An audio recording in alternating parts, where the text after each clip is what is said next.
Well, I am back home in Toronto. Quiltcon was an absolutely fabulous time, and I am already planning to go to the next one in Raleigh, North Carolina. Now, if you have been noticing all the postings on social media, you might be wondering what all the hullabaloo is and why Quiltcon is so special. And what makes Quiltcon so special compared to other shows? What is that X factor? Well, I think one of the key reasons is, at its core, the MQG is an online community. Every day in our feeds, we are seeing quilts and quilters pass through, and after you see the same quilter 10 times, you begin to anticipate them and wonder what they've been up to. You might even feel motivated to leave a comment or two, and maybe get a reply in return. And suddenly, you may have an online relationship.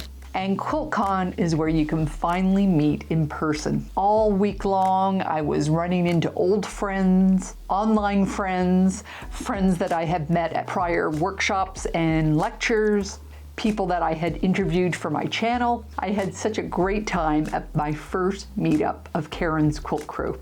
I'm hoping that we'll do it again next year. Next year, I hope we can make it a lunch date. And then there was the Canadian meetup at Stats Brewery. Thank you, Amanda, for organizing it. And at Quiltcon, it's easy to make new friends because Quiltcon is all about quilting. So imagine you're standing in a room of 1,000 people and they all like to do the same thing you do. You don't need to waste any time on that getting to know you chit chat. You can just jump right in and start talking about quilting. And for most quilters who are either introverts or shy extroverts, this can make the whole experience less threatening and scary. And over the course of 4 days, you just keep running into the same people over and over again. So when you run into each other at the quilt show, you stop and you catch up. And the quilt show itself is not about perfection. Though there are some quilts from exquisite quilters like Audrey Essery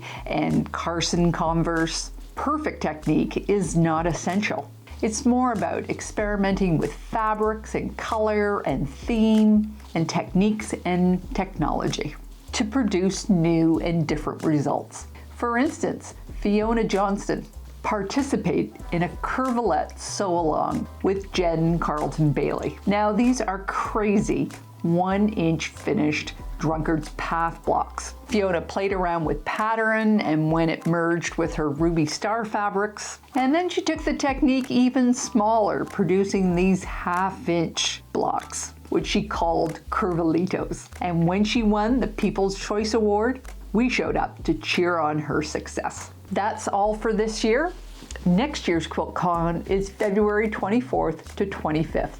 2024. And I really need to put my thinking cap on because it's on my bucket list to enter a show. So I really like to try and enter one for next year. Fingers crossed that I can just get it done. One of my first videos was about planning to go to Quiltcon. If you are thinking about going, you might need to start planning and saving now. I'll leave a link to that video here. Take care, and I'll see you next time.